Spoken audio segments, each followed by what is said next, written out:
नमस्कार दोस्तों, कैसे हो आप सब। आज हम जानेंगे DB corporation share by target 2024, 2025 और 2030 के बारे में। आखिर इन सालों में इस शेयर की वैल्यू कहाँ तक जा सकती है और क्या हमें कंपनी में लॉन्ग टर्म के लिए निवेश करना चाहिए, शॉर्ट टर्म के लिए निवेश करना चाहिए। तो दोस्तों, वो सब चीज़ें जानने के लिए हमें कंपनी को जरूरी चीज़ों को देखना होगा। कंपनी पिछले 5 सालों में जाना होगा और देखना होगा कि कंपनी ने पिछले 5 सालों में कैसा क्या परफॉर्मेंस दिया है। उसके हिसाब से जो है हम काफ़ी सारी चीज़ों का पता लगा सकेंगे। तो चलिए फटाफट से देख लेते हैं। तो सबसे पहले कंपनी की प्रोफाइल दी हुई है, कंपनी कौन कौन से सेक्टर में काम कर रही है, हेड ऑफिस वगैरह कहाँ पे है, और कंपनी जो है कम्युनिकेशन सर्विसेज जो प्रोवाइड करती है, वर्क फील्ड जो कंपनी का ये है। ठीक है, अभी हम सबसे पहले देखेंगे पिछले 5 सालों में शेयर की कीमत में वो बड़े बदलाव। तो 29 अप्रैल 2019 को देखें तो कंपनी की शेयर की वैल्यू 181 रुपये के आसपास ट्रेड कर रही थी। और अगर हम 5 सालों के बाद देखें 2024 में, तो 181 रुपये से बढ़ के ये हो गई है 282 रुपये के आसपास, और मैक्सिमम गई है 373। तो देखिए 181 से 373 गई है पिछले 5 सालों में। तो कंपनी ने लगभग लगभग जो है 2 गुना का रिटर्न पिछले 5 सालों में अपने निवेशकों को दिया है, जो कि कंपनी के हिसाब से काफ़ी कम कहा जा सकता है, क्योंकि यह काफ़ी लोकप्रिय कंपनी है भारत की। जैसे कि आप दिव्य भास्कर आपने नाम सुना ही होगा। पर उसके हिसाब से जो आखिर क्या कारण है कि कंपनी ने सिर्फ 2 गुना का रिटर्न अपने निवेशकों को दिया, और शेयर की वैल्यू को देखें तो भाई वो भी ज़्यादा कुछ नहीं बढ़ पा रही है। तो इसका क्या कारण है वो भी हम आगे पता लगाने की कोशिश करेंगे, पर अभी के लिए हम इसको एक अच्छा संकेत दे सकते हैं, क्योंकि कंपनी की शेयर की वैल्यू धीरे ही सही पर लगातार बढ़ती हुई देखी जा सकती है। यहाँ पे हमने व्हाइट बोर्ड को रखा हुआ है, जहाँ पे प्लस पॉइंट और माइनस पॉइंट को ऐड करेंगे। तो जैसा कि हमने देखा अभी कंपनी ने अच्छा रिटर्न दिया है, तो इसको हमने एक प्लस पॉइंट दे दिया है। उसके बाद हम देखेंगे कंपनी के पिछले 5 सालों की फाइनेंशियल रिपोर्ट। तो जैसा कि हम देख सकते हैं 2019 के टाइम में कंपनी की शेयर की 2019 के टाइम में कंपनी जो है 2489 करोड़ का रेवेन्यू बना रही थी, और नेट इनकम 273 करोड़ की बन रही थी। और अगर 2023 में देखें 5 सालों के बाद, तो ये 2400 से हो गया 2100। मतलब कंपनी का जो रेवेन्यू है वो गिरता हुआ देखा जा सकता है। देखिए इसमें 1500 चला गया, 1700 चला गया, और अभी 2100 आ चुका है। मतलब कंपनी 2019 के मुकाबले अभी काफ़ी ज़्यादा कम रेवेन्यू बना रही है। और अगर नेट इनकम को देखें तो नेट इनकम भी काफ़ी ज़्यादा गिरी हुई देखने को मिल सकती है। देखिए यहाँ पे 169 हो गया, पहले कंपनी जो है 273 करोड़ की नेट इनकम बना रही थी। तो कंपनी का जो प्रॉफिट है वो भी लगातार गिरता हुआ देखा जा सकता है।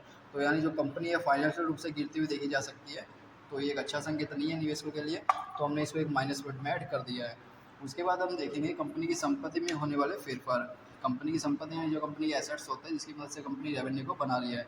जैसे कंपनी के ऑफिस हो गए, ब्रांच वगैरह हो गई, कंपनी की अदर्स जो वो चीज़ें होती हैं जिससे कंपनी रेवेन्यू जो कंपनी का रेवेन्यू सोर्स होता है। तो 2019 में देखें तो कंपनी के पास 2394 करोड़ की संपत्ति थी। और अगर 5 सालों के बाद 2023 में देखें तो कंपनी के पास 2578 करोड़ की संपत्ति है। तो कंपनी की संपत्ति में लगभग करोड़ का 200 करोड़ का जो है बढ़ोतरी हुई है, जो कि एक अच्छा संकेत है। तो हमने इसको एक प्लस पॉइंट दे दिया है, क्योंकि अगर कंपनी की संपत्ति बढ़ रही है तो भाई इससे कंपनी के जो एसेट्स होते हैं वो बढ़ रहे हैं, तो कंपनी के रेवेन्यू सोर्स भी बढ़ सकेंगे, जिससे कंपनी अच्छा रेवेन्यू बना सकेगी। अभी हम देखेंगे कंपनी के द्वारा दिया गया डिविडेंड। तो क्या कंपनी अपने निवेशकों को डिविडेंड का लाभ दे रही है? नहीं। तो कंपनी 2023 में 3 बार डिविडेंड दिया है, 2022 में 2 बार डिविडेंड दिया, और ये दिए गए डिविडेंड की वैल्यू आप देख सकते हो। तो ये एक अच्छा संकेत है। अगर कंपनी साल में 3 बार डिविडेंड दे रही है तो इससे कहा जा सकता है भाई कंपनी काफ़ी ज़्यादा प्रॉफिटेबल रही हुई है। और जैसा कि हमने कंपनी की फाइनेंशियल रिपोर्ट में भी देखा था कि कंपनी जो है 22, 23, 24 से लगातार रेवेन्यू जो है बढ़ता हुआ देखा जा सकता है। एक बार कंपनी का जो रेवेन्यू काफ़ी गिर गया था। ठीक है, तो ये एक प्लस पॉइंट है। कंपनी फाइनेंशियल रूप से भी स्ट्रॉन्ग होती हुई देखी जा सकती है, और कंपनी डिविडेंड भी दे रही है। अब हम देखेंगे कंपनी का शेयर होल्डिंग पैटर्न, जो कि काफ़ी इंपॉर्टेंट होता है। तो सबसे पहला आता है टोटल प्रमोटर होल्डिंग, यानी कंपनी के द्वारा की गई होल्डिंग। कंपनी ने अपने शेयर की 71% की होल्डिंग अपने पास रखी हुई है, जो कि एक अच्छा संकेत है। उसके बाद है म्यूचुअल फंड के द्वारा 4.49% की होल्डिंग, अच्छा संकेत है। उसके बाद अदर डोमेस्टिक इंस्टीट्यूशन जो भारत के बड़े इन्वेस्टर हैं उनके द्वारा सिर्फ 0.25% की होल्डिंग है। तो दोस्तों, आखिर क्या कारण है कि भाई भारत की इतनी बड़ी कंपनी होने के बावजूद भारतीय इन्वेस्टर इसमें इतनी कम मात्रा में निवेश कर रहे हैं? और अगर विदेशी इन्वेस्टर को देखें, ये एक अच्छा संकेत नहीं है। विदेशी इन्वेस्टर को देखें तो इसमें 13% की होल्डिंग है, जो कि एक अच्छा संकेत है। रिटेल इन्वेस्टर सिर्फ 10% की मात्रा में रहे हुए, जो कि एक अच्छा संकेत है, क्योंकि रिटेल इन्वेस्टर अगर कम मात्रा में होते हैं तो वही अच्छा माना जाता है। तो दोस्तों, अगर ओवरऑल शेयर होल्डिंग पैटर्न को देखें तो इसको एक प्लस पॉइंट दिया जा सकता है, क्योंकि कंपनी ने देखिए अपनी इतने अच्छे मात्रा में शेयर को अपने पास ही रखा हुआ है, और इसमें जो है विदेशी इन्वेस्टर अच्छी मात्रा में है और रिटेल इन्वेस्टर कम मात्रा में है। तो हम इसको एक प्लस पॉइंट दे सकते हैं शेयर होल्डिंग पैटर्न को देखते हुए। तो अभी हम देख लेते हैं कंपनी के बारे में कुछ ज़रूरी चीज़ है कि कंपनी में कैसे क्या रेवेन्यू बना रही है और कंपनी कौन कौन से सेक्टर में आगे बढ़ रही है।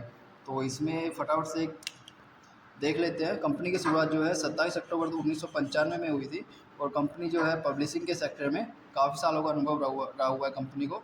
कंपनी के पुराने समय में दैनिक भास्कर का जो नाम है आपने सुना ही होगा, जो एक ब्रांड बन चुका है। इसके अलावा जो कंपनी का है प्रिंट बिजनेस है, रेडियो बिजनेस है और डिजिटल बिजनेस है। कंपनी भारत के 13 राज्यों में काम कर रही है और हिंदी और गुजराती और मराठी भाषा में भी उपलब्ध रहे हुए हैं।